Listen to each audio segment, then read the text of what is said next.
রহমানির রহিম। আসসালামু আলাইকুম। আজকে আমি আপনাদের সাথে শেয়ার করব ঈদ স্পেশাল জর্দা সেমাই।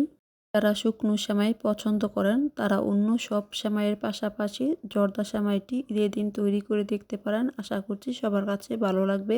আমি প্রায় সময় শুকনো সেমাইটা বাসায় তৈরি করে থাকি, আমার কাছে অনেক বেশি ভালো লাগে। তো চলুন দেখে নেওয়া যাক কীভাবে জর্দা সেমাই তৈরি করতে হয়। জর্দা সেমাই তৈরি করার জন্য এখানে আমি চিকন লম্বা সেমাই নিয়েছি। এবার এখান থেকে আমি অর্ধেকটা সেমাই নিয়ে জর্দা সেমাইটি তৈরি করব। এখানে 200 গ্রামের মতো সেমাই আছে, আমি অর্ধেকটা নিব 100 গ্রাম। সেমাইয়ের দুইটা পার্ট কিন্তু আলাদা আছে, আমি মাঝ বরাবর সেমাইটা ভেঙে নিব। এবার এই সেমাইটাকে আমি ভেঙে নিব। খুব বেশি ছোট করে সেমাইগুলোকে ভেঙে নেওয়া যাবে না, যেহেতু জর্দা সেমাই তৈরি করব। এর জন্য সেমাইগুলোকে কিছুটা বড় রেখে তারপরে ভেঙে নিতে হবে। এবার এই সেমাইগুলোকে ভেজে নিব। এর জন্য চুলায় একটা প্যান বসিয়ে দিয়ে দিব 1 টেবিল চামচ ঘি।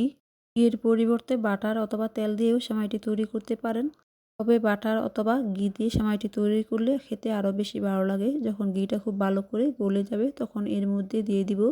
এখানে আমি 2 ধরনের কিশমিশ নিয়েছি, আর নিয়েছি কাঠবাদাম, কাজু বাদাম, 2টা দারচিনি, 3টা এলাচ।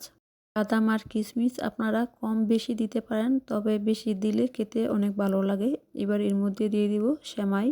সেমাইটা দিয়ে দেওয়ার পর চুলার আঁচ একদম লোতে রেখে নেড়ে চেড়ে কিছুক্ষণ সময় নিয়ে সেমাইগুলোকে ভেজে নিতে হবে।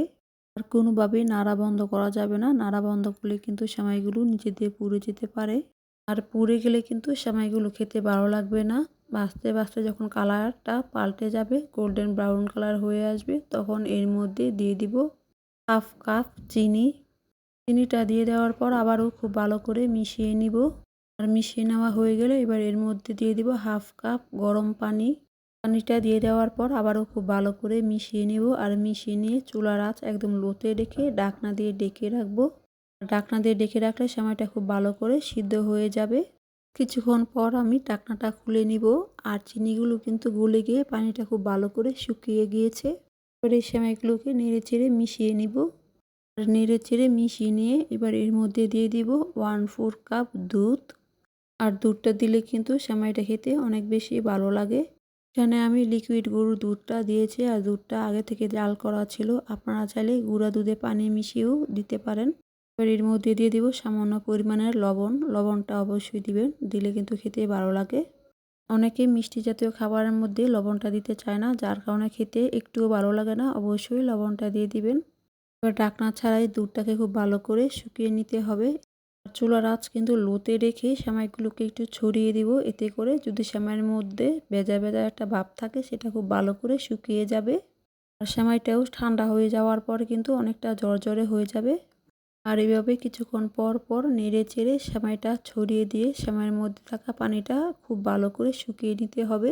এই পর্যায়ে সেমাইটা খুব ভালো করে সিদ্ধ হয়ে পানিটা খুব ভালো করে শুকিয়ে গিয়েছে। এবার এর উপরে দিয়ে দিব সামান্য পরিমাণের কোরানো নারকেল আর পেস্তা বাদাম কুচি। নারকেল আর পেস্তা বাদাম দেওয়াটা অপশনাল, আমি শুধুমাত্র দেখার সুন্দরের জন্য নারকেল আর পেস্তা বাদামটা দিয়েছি। এবার সেমাইয়ের মধ্যে থাকা যে গরম মশলাগুলো আছে, এলাচ আর দারচিনি, সেগুলোকে ফেলে দিব। এবার এই জর্দা সেমাইগুলো কিন্তু তৈরি হয়ে গিয়েছে। আমি সার্ভিং প্লেটে কোরানো নারকেল আর পেস্তা বাদাম দিয়ে সাজিয়ে নিয়েছি। তৈরি হয়ে গেল শুকনো সেমাই অথবা জর্দা সেমাই। সেমাইগুলো খেতে কিন্তু অনেক বেশি মজার। ঈদের দিন তৈরি করবেন, আশা করছি সবার কাছে ভালো লাগবে। আর ভালো লাগলে যারা এখনও আমার ইউটিউব চ্যানেলটি সাবস্ক্রাইব করেননি, লাইক দিয়ে চ্যানেলটি সাবস্ক্রাইব করে পাশে থাকা বেল বাটনে অল দিয়ে দিবেন। এতে করে আমি কোনো রেসিপি পাঠালে সবার আগে আপনারা দেখতে পারবেন। আর যারা আমার চ্যানেলটি সাবস্ক্রাইব করেছেন তাদেরকে অসংখ্য ধন্যবাদ। আর আমার রেসিপিগুলো আপনাদের কাছে ভালো লেগে থাকলে আপনাদের পরিবার এবং বন্ধুদের সাথে শেয়ার করতে ভুলবেন না। আর যারা আমার ফেসবুক পেজ থেকে দেখতেছেন তারা লাইক দিয়ে পেজটি ফলো দিয়ে দিবেন। আজকের মতো এতটুকুই, সবাই ভালো থাকবেন। আল্লাহ হাফেজ।